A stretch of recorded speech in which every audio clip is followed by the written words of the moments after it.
సమస్తాన్ని త్యాగం చేశారా అని నీవు దేవుని రాజ్యానికి పోతుంటే వాళ్ళ పేర్లు కనబడతాయంట. ఇక్కడ ఉంది కదా వచనం కదా, ఆ పట్టణపు 12 పునాదులు, ఆ పునాదు గొర్రెపిల్ల యొక్క 12 అపోస్తుల పేర్లు కనబడుతున్నాయంట. పరలోక రాజ్యానికి పోతుంటే వాళ్ళ పేర్లు అంట కదా. ఎంత గొప్ప మంచి పరలోక రాజ్యం కదా కదా. అందు గురించి ఇప్పుడు సినిమా చూసే పేర్లు ఎట్లా పడతాయో, నువ్వు పరలోక రాజ్యానికి పోయేటప్పుడు నువ్వు వాళ్ళ పేర్లు కనబడతాయంట. ఎందుకంటే సత్యం కొరకు బతికిన మహానీయులు. దేవునికి స్తోత్రం. నీవు నేను మనం దేవుని కొరకు చిన్న వాళ్ళు త్యాగాలు చేశారు. ఈరోజు మనం ఏం చేస్తాం తెలుసా? కరపత్రిక ఇస్తున్నామా, దేవుని మాటలు ప్రకటిస్తున్నామా, దేవుని రాజ్యాన్ని ప్రకటిస్తున్నామా? అందు గురించే ఈ భూమి మీద మనకు కొద్ది కాలమే, 70-80 సంవత్సరాలు బతుకులోనే. అందుగురించే యేసు ప్రభువు 33 సంవత్సరాలు బతికి యజ్ఞమైనాడు. తండ్రి దేవునికి ఇష్టంగా బతికాడు. నువ్వు నేను మనందరం నరకాన్ని పోకూడదని యేసు ప్రభువు నీ లోకాన్ని పంపించి ప్రాణం పెట్టాడు కదా. అందుగురించే తిమోతి రాసిన పత్రిక 1:10 చూస్తే, పాపులు రక్షించడానికి క్రీస్తు యేసు ఈ లోకంకి వచ్చిన వాక్యం నమ్మదగినది. దేవుని స్తోత్రం. హల్లెలూయా. ఎంత గొప్ప దేవుడు కుమారుడు కదా. అందుగురించే అపోస్తుల కార్యములు 14వ అధ్యాయము 22వ వచనంలో పౌలుకు ఆవేదన, ఆయన తపన పడుతున్నాడు కదా. 14వ అధ్యాయం 22వ వచనం చూడండి పిల్లల, ఆ పరలోక రాజ్యం కొరికే కదా మన తపన. అందుగురించే మనం అంతా పరలోక రాజ్యంతో సంబంధం మనకి ఇచ్చాడు. మన పౌరస్థితి ఇక్కడ లేదు కదా మనము. అందుగురించే నీ పేరు, మన పేర్లు దేవుని రాజ్యంలో పేర్లు పడాలంటే మనం దేవుని కొరకు బతకాల పిల్లరా, దేవుని రాజ్యంతో సంబంధం పెట్టుకోవాలా. అందుగురించే మరి చూడండి బైబిల్ గ్రంథంలో ఫిలిప్పీ రాసిన పత్రిక 3వ అధ్యాయంలో చూస్తే, మరి ఇక్కడ నా సహోదరులారా మీరు నన్ను పోలి నడుచుకోండి. 3:17 మేము మీకు మాదిరి ఉన్న ప్రకారము వారిని గురి పెట్టి చూడండి. అనేకులు క్రీస్తులకు శత్రువుగా నడుచుకుంటున్నారు. వీరిని గూర్చి చెప్పి మీరు అనేక పర్యలు చెప్పి ఇప్పుడు ఏడ్చుచూ చెప్తున్నాను. నాశనమే వారి అంతము, వారి కడిపే వారి దేవుడు. తాము సిగ్గుపాల్సిన సంగతులు ఎంతో అసహ్యపడుతున్నారు. భూ సంబంధమైన వాటి మనసు నుంచుతున్నారు. మన పౌరస్థితి పరలోకం ఉంది, పరలోకం ఉన్నది. అక్కడ మన ప్రభువైన యేసుక్రీస్తు రక్షక నిమిత్తము కనిపెట్టుకొనుచున్నాము. మనం కనిపెట్టుకుంటున్నాము. అందుగురించి మన పౌరస్థితి అంటే మన యొక్క నీ ఆస్తి ఎంత అని చెప్తారో, నీ పౌరస్థితి ఎక్కుందంట పరలోక రాజ్యం.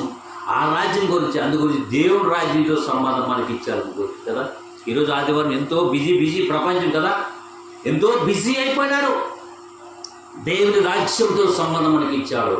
అందుగురించే నువ్వు దేవుని కొరకు నిందలు పడినా, దేవా యేసు ప్రభువు గారు కూడా ఏమన్నాడు, తండ్రి వీరు ఏమి చేస్తున్నారో వీరిని తెలియదు క్షమించి. ఎంత గొప్ప అటువంటి మనసు ఉన్నారు. అందు గురించే మరి మనం తను తగ్గించుకున్న వాడు ఇచ్చిస్తాడు.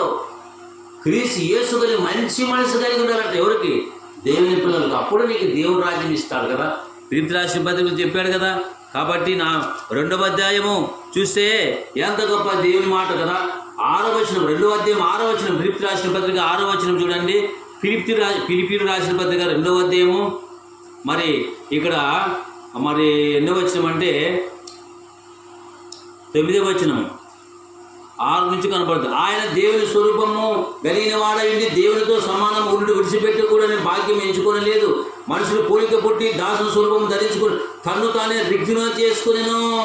9 అందుచేత పరలోకమున్న వారిలో కానీ, భూమి మీద ఉన్న వారిలో కానీ, భూమి కింద ఉన్న వారిలో కానీ ప్రతి వాణి మోకాలు యేసు నామములు వంగునట్టు, ప్రతి వానికి నాలుగు తండ్రి అయిన దేవునికి మహిమాత్మై యేసుక్రీస్తు ప్రభుని ఒప్పుకున్నట్టు దేవుడు ఆయన అత్యధికంగా ఇచ్చించి ప్రతి నామములకు పై నామములకు ఆయన అనుగ్రహింపబడెను.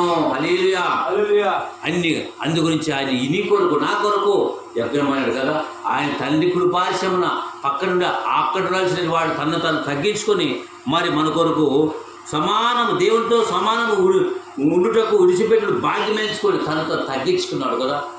క్రీస్తు యేసు మంచి మనసు కలిగి ఉండాలంట కదా. ఎటువంటి మనసు కలిగి ఉండాలంట?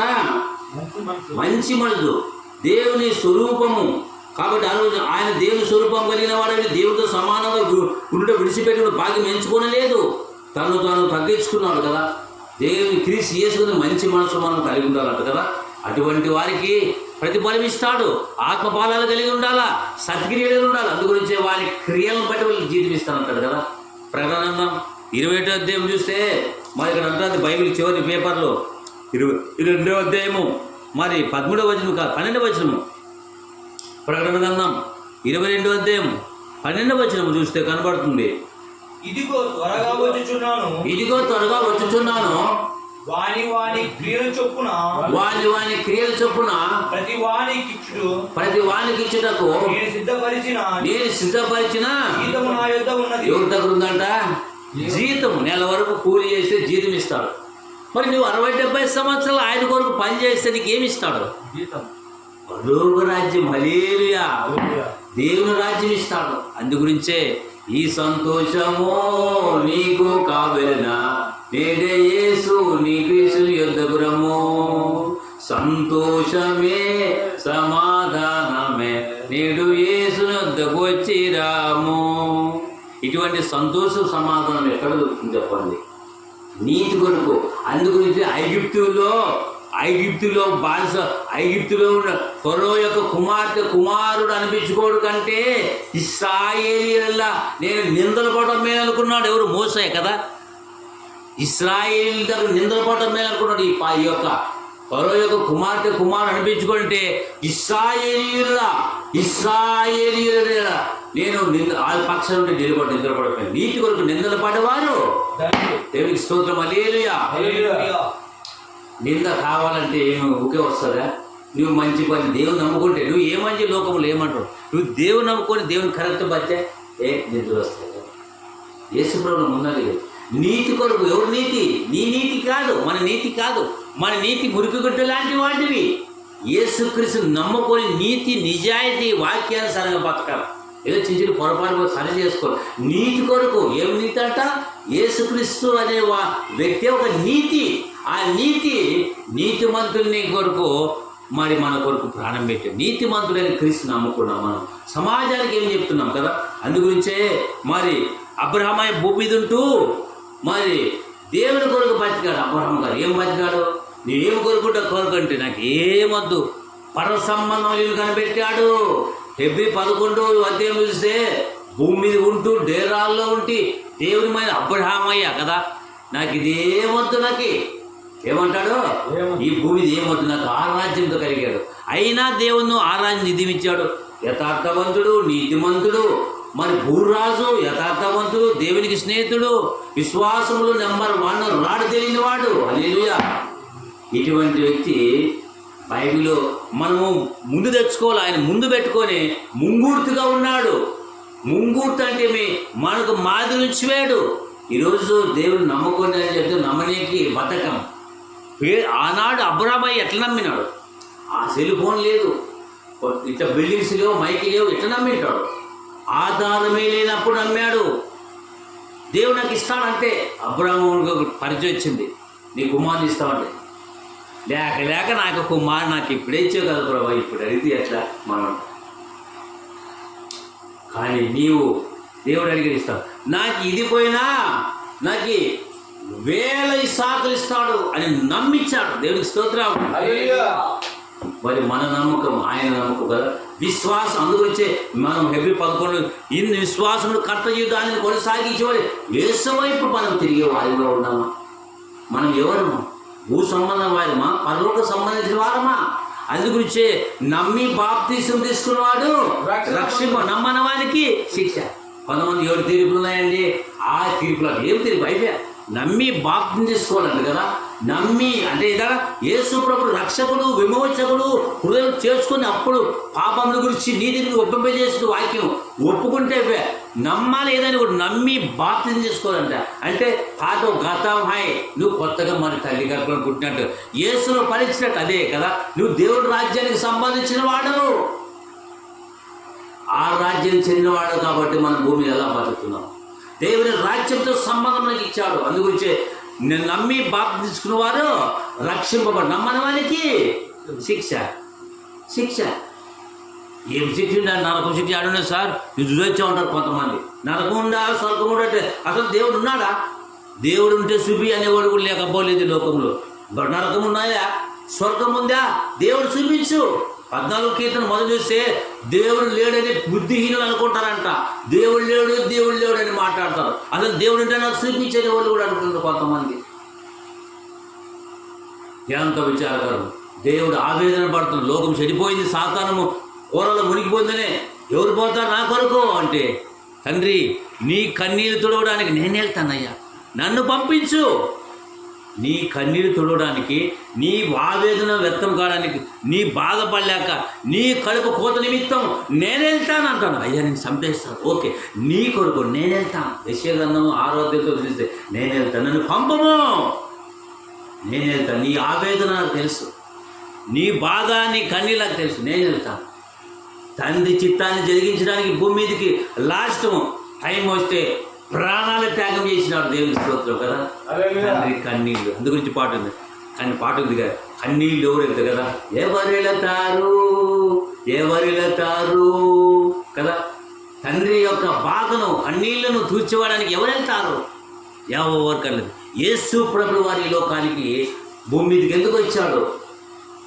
ఓ సింహం మాదిరిగా వచ్చానా, గుర్రాల మాదిరిగా వచ్చానా, ఏ విధంగా వచ్చాడు? ఒక గుర్రాల దగ్గర పోదు, మనుషుల దగ్గరికి మనిషి రూపంగా రావాలి. మనిషిలో బతకాలంటే మనిషి ఎలా బతకాలో అలాంటి మహానీయుడు ఎవడి ప్రపంచంలో లేడు, పుట్టపోడు. ఆయన ఒక్కడే మనిషిని ఎలాగ బతికి కొనసాగించి ప్రజల కొరకు మాదిరి చూపించి ఇలా బతికి చూపించిన మహానీయుల్లో యేసుక్రీస్తు ప్రభువు వారు. దేవునికి స్తోత్రం, హల్లెలూయా. మనిషిని ఎలా బతకాలా, ఏ విధంగా ఉండాలనేది ఈ భూమి మీద మనిషి మాదిరికరమైన జీవితం వచ్చిన వారు ప్రపంచంలో నెంబర్ 1, ఓన్లీ 1 మ్యాన్, ఆయనే యేసుక్రీస్తు నరుడు, చనిపోయి తిరిగేసిన లోక రక్షకుడు, విమోచకుడు. ఆయనతోనే పాప క్షమాపణ కదా. ఎటువంటి మహర్షులు ఉన్నారు, మేధావులు ఉన్నారు, జ్ఞానవంతులు ఉన్నారు. ఒక లెనిన్, కార్ల్ మార్క్స్, గాంధీ, ఇంకా ఎంతోమంది, అంబేద్కర్, మహర్షులు ఎంతోమంది ఉన్నారు కదా. ఒక కబీర్ ఉన్నారు, వాల్మీకి ఉన్నాడు, ధర్మవ్యాధులు ఉన్నాడు, ఎంతోమంది మహానీయులు ఉన్నారు, ఏకలవ్యుడు, వీళ్ళందరూ ఉన్నారు. కానీ వీరు మంచిగా చెప్పిండొచ్చు లేదనలే. కానీ ఈయనైతే అనేకుల కొరకు ఏం చేశాడంటే ఈయన వారు నీతిగా బతకండి, నిజాయితీగా బతకండి, మానవత్వం ఉండండి, చిన్న పెద్ద ఉండండి, మంచి బోధ చేశాడు. ఈయనైతే అనేకుల కొరకు ఏం చేశాడంటే తిమోతి 1:2 చూస్తే అనేకుల కొరకు ఎలాంటి బతుకు చూడండి. తిమోతి రాసిన పత్రిక చూస్తే ఎలా బతికాడు కదా, ఏం చేశాడు? మంచిగా బతుకుతూ మరి ఏం చేశాడనే మాట తిమోతి రాసిన పత్రికలో చూస్తే, మరి 2వ అధ్యాయం చూస్తే ఇక్కడ 1 తిమోతి రాసిన పత్రిక మరి 2వ అధ్యాయము 5వ వచనం, దేవుడు ఒక్కడే, దేవునికి నరులకు మధ్యవర్తి ఒక్కడే, ఆయన యేసుక్రీస్తు. ఈయన అందరి కొరకు విమోచన క్రయధనముగా తను తాను సమర్పించుకొనెను. హల్లెలూయా. ఎంత గొప్ప వండర్ కదా. క్రయధనం అంటే సన్నమాట కదా. నీ బాకి ఎవరైనా కట్టాల్సింది నేను కట్టాలి, ముందుకు వచ్చి ఎంత సంతోషం ఉంటుంది. దేవుడిలాగా వచ్చి సాయం చేసి దేవుడు ఇటువంటి మహానుభావులు అంటారు కదా, దేవుడిలాగా మొక్కుతారు కదా. మరి యేసు ప్రభువు వారు మనకు రావాల్సిన శిక్షను యేసు ప్రభువు వారు భరించి అనేకులు క్రయధనముగా ప్రాణం పెట్టారు. అటువంటి గొప్ప దేవుని కుమారుడు తండ్రి బాధను కన్నీరు తుడిచాడు, ఆవేదన వ్యక్తి గుర్తు చేశాడు, తండ్రి చిత్తాన్ని జరిగించడానికి వచ్చి 33 సంవత్సరాలు యజ్ఞమానాడు, చెరువులో ప్రాణం పెట్టాడు, నాగలి సాలవలు వినేవాడు.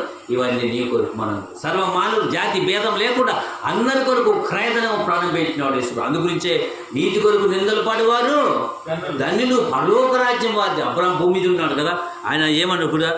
ఎన్నో అధ్యాయం అంటే ఎబ్రీ రాష్ట్ర పత్రిక చూడండి, ఎబ్రీ రాష్ట్ర పత్రిక మరి 11వ అధ్యాయంలో చూస్తే వాక్యము ఏమి ముగించుకుందాం. చూడండి, ఎబ్రీ రాష్ట్ర పత్రిక 11వ అధ్యాయము ఎలాంటి బతికాడు ఒకసారి చూడండి. ఎబ్రీ 11వ అధ్యాయము మరి ఎన్ని వచనం అంటే ఇక్కడ మరి 16వ వచనము 11 విశ్వాసం బట్టి చాలా వాగ్దానం చేసిన ఆ వాగ్దానం నమ్మదగిన వాడు ఎంచుకున్నాడు కనుక తను వయస్సు గతించినదైనను గర్భము ధరించుటకు శక్తి పొందిన అందుచేతన మృత్యుడైన ఆ యుగ నుండి సంఖ్యను ఆకాశ నక్షత్రం వలె సముద్ర తీరం లెక్కింప సత్యము. కానీ ఇసుక వలెను ఈ సంతానం కలిగను. ఇక్కడ ఏ దేశంలో 15 చదవండి, 11-15 ఇసుక లేని వల్ల ఆయన సంతానం ఎక్కువైంది. ఎందుకంటే అబ్రాహాము విశ్వాసులకు తండ్రి. ఈ పట్ట జానటువంటి ఆశీర్వాదము. ఎందుకంటే విశ్వాసులకు తండ్రి నమ్మదగినవాడు ఆయన. అంటే విశ్వాసుల తండ్రి నమ్మదగిన వాడు, దేవునికి నమ్మకంగా ఉన్నాడు కాబట్టి విశ్వాసులకు తండ్రి అబ్రాహాము దేవునికి స్నేహితుడు, యథార్థవంతుడు, విశ్వాసములకు నెంబర్ 1.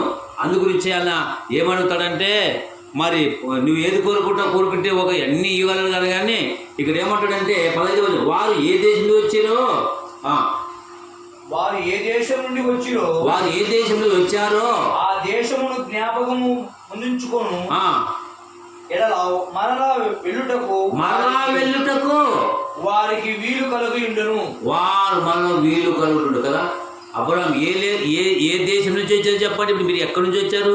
నాయన ఎక్కడి నుంచి వచ్చి మేమంతా ఈ లోకానికి వచ్చి మళ్ళీ ఇంటికి వెళ్తున్నాం. మనం ఈ లోకం ఇక్కడ, నీ యొక్క ఇంటియా ఇక్కడి నుంచి వచ్చామన్నా? మన రాజ్యం ఏది? పరలోక రాజ్యం. తల్లి గర్భంలో ఈ లోకానికి వచ్చాం, మరి మన రాజ్యం పరలోక రాజ్యం కదా. అందుగురించే మన పౌరుష పరలోకం ఉంది. అబ్రహాం గారు ఏమన్నారు తెలుసా? శిథిలమైన డేరాల్లో ఉంటూ ఈ డేరాలు ఎప్పుడైనా శిథిలమైపోతుంది, కానీ పరలోక రాజ్యం శిథిలం కాదు. శిథిలం కానిది ఇది ఒక్కటే పరలోక రాజ్యం. పరలోకం, భూలోకం, మూలోకాన్ని చక్రవర్తి క్రీస్తు ఇది చుట్టి పారేస్తాడు. శాశ్వతం అశాశ్వతం ఈ లోకం. పరలోక రాజ్యంతో సంబంధం ఇచ్చాడు. అందుగురించే ఈ ఉదయకాలంలో పరలోక రాజ్యంతో సంబంధం ఇచ్చాడు. దేవుని సన్నిధానంలో ఇచ్చాడు. ఈ లోకం సైతం యుగ సంబంధం దేవత గుడితం చేసి పెట్టింది సైతాన్ని కదా. నువ్వు చచ్చిపోయి పాట పాడు నా పని అయినా సైతాన్ని పని చేస్తున్నావు. సాతాన్ని ఎత్తుకొని జోబులు పెట్టుకుని నరకాన్ని తీసుకొని పోతున్నాడు. అందుగురించి మారు మనసు పొందండి, ఆత్మబలం పొందండి అని దేవుని వాక్యం చెప్తుంది. ఏ దేశం నుంచి వచ్చాడో ఆ దేశం నాకు కావాలా. భూ సంబంధం అంటూ పరలోక రాజ్యంతో సంబంధం పెట్టుకోడు. నాకు లేకపోతే ఆ రాజ్యం కావాలా అని దాన్ని దాచిపెట్టాడు. ఎవరు? అబ్రహాము పరలోక రాజ్యంతో సంబంధం పెట్టాడు. నాకు ఆ రాజ్యంతో ఈ లోకం, పరలోక రాజ్యంతో సంబంధం పెట్టిన వాడు మహానీయుడు అబ్రహాం. అలాగా మనం అందు గురించి పిల్లరా, మరి అపోస్తలుల కార్యం 12 శిష్యులు మనం దృఢపరిచి పౌలు తన శిష్యుల మనసును దేవుడు రాజ్యం బలంగా వాదించి ఒప్పించేసినాడు. తురన్న పాఠశాలలో శిష్యులు తయారు చేసుకొని సత్యం గురించి వాదించి ఒప్పించినాడని దేవుడు రాజ్యం మహనీయుడు కదా పౌలయ్య. అట్లా మనం కూడా వాదించి ఒప్పించాలంటే దేవుని నడుకోవాలి. అందుగురించే పిల్లరా, మరి ఎవడైతే క్రైస్తవుడు అనుభవించినారా అనేకమైన శ్రమలు వచ్చినప్పుడు, బాధ వచ్చినప్పుడు దేవుని యందు మనం విశ్వాసం. అందుగురించే మరి ఈనాడు మన పౌరశుద్ధి పరలోకం ఉంది. అనేకులు క్రీస్తు శిలువకు శత్రువుగా నడుచుకుంటున్నారనే వాక్యం చెప్తుంది. మన వద్దు దేవుని వాక్యాన్ని లోబడి నడుచుకున్నాం. పరలోక రాజ్యంతో సంబంధం ఇచ్చాడు. అందుగురించే రోమా 8:1 కాబట్టి క్రీస్తు యేసునందున్న వారికి ఏ శిక్ష లేదు. ఒకసారి ఆలోచిస్తాం. మహానీయులు ఎంతో మంది ఉన్నారు. వారు చేయలేని త్యాగం యేసు ప్రభు ఒక్కడే, ఓన్లీ వన్ మ్యాన్.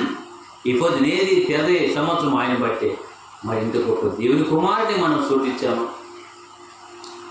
ఆదివారం బట్టే కాదు, ఇంటి దగ్గర సమయం ఉన్నప్పుడైనా మనం సమయం దొరికినప్పుడు దేవుని రాజ్యం సంబంధించాడు. ఈ మిల్జికాలి ప్రజలకి కాదు, ప్రపంచ దేశానికి చెప్తుంది వాక్యము.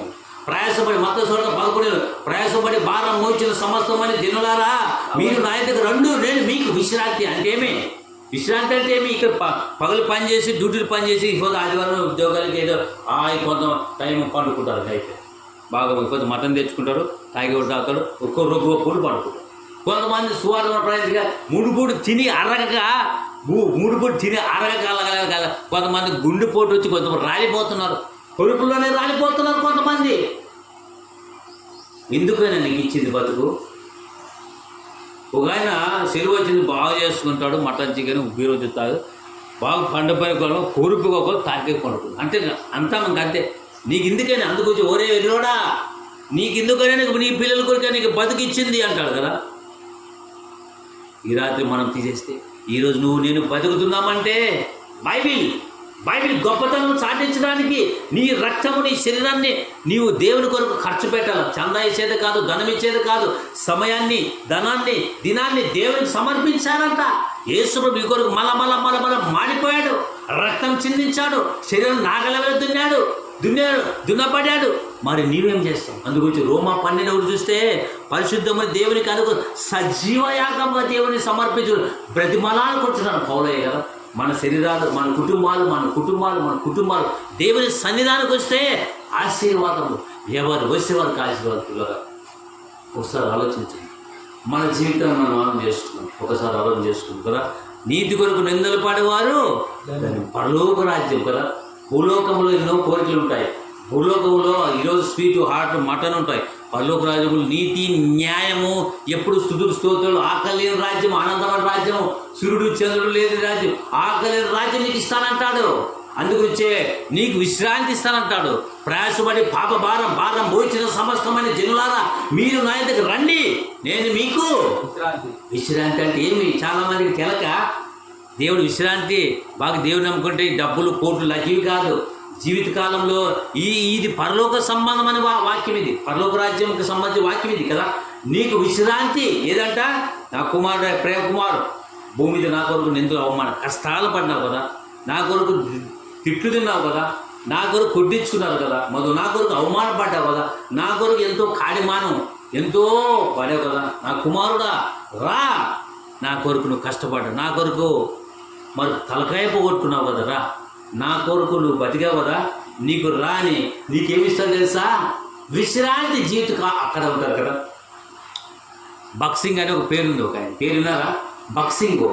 ఆయన ఒక ఊరు పోయినాడంట, బక్సింగ్ అంటే ఆయన 100 ఆయన ఒక చోట ఒక గ్రామానికి పోయినప్పుడు వాకింగ్ చెప్పే పోయినాడు, రాత్రి పోయినాడు, పండుకుంటే ఆ పండుకున్నాడు, రూమ్ ఇస్తారు కదా ఎవరైనా పండుకున్నాడు.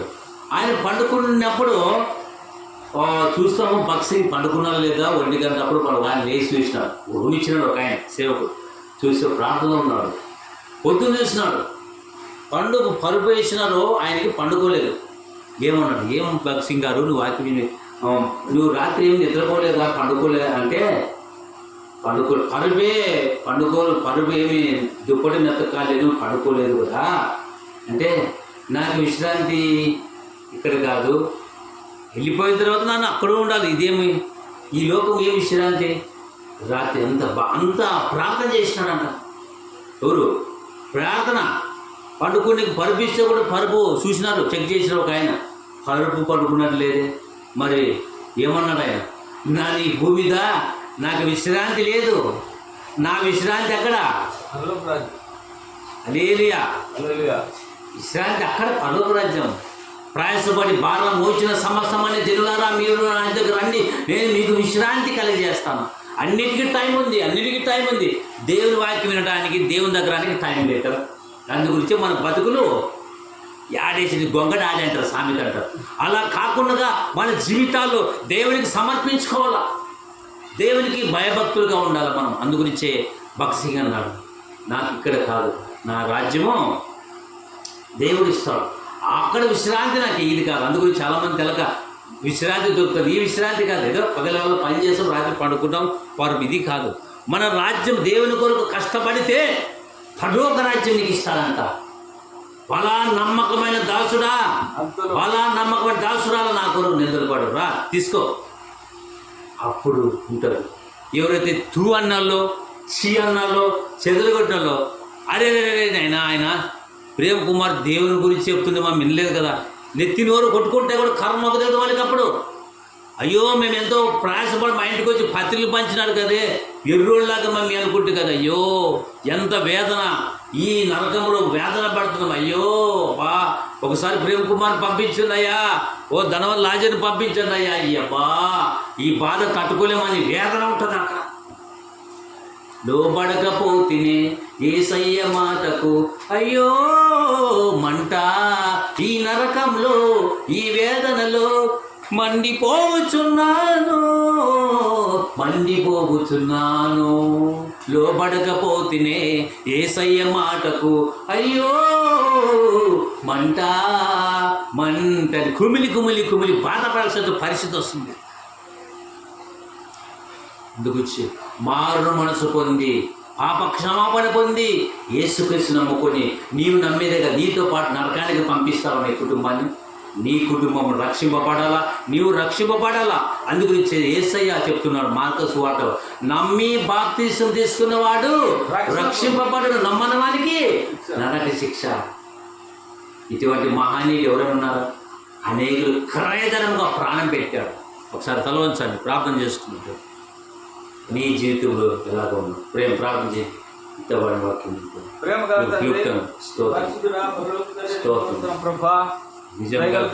దాసుడు చెప్పిన ప్రతి లేఖను భాగాన్ని బట్టి ఈ లోకంలో కేవలం మట్టిదే, పరలోక రాజ్యంలో నివసించాలని అని సెలవిచ్చిన ప్రకారం తండ్రి మా వాక్యం నీ వాక్యం తండ్రి మా పాదములకు దీపం మా తాకు వెలుగుగా సహాయపడమని ప్రార్థిస్తున్నాయినా మీ దాత చెప్పిన ప్రతి లేఖన భాగాన్ని బట్టి తండ్రి ఎంతో మా హృదయానికి ముందుకు నడిపించే విధానం సహాయం చేస్తండి.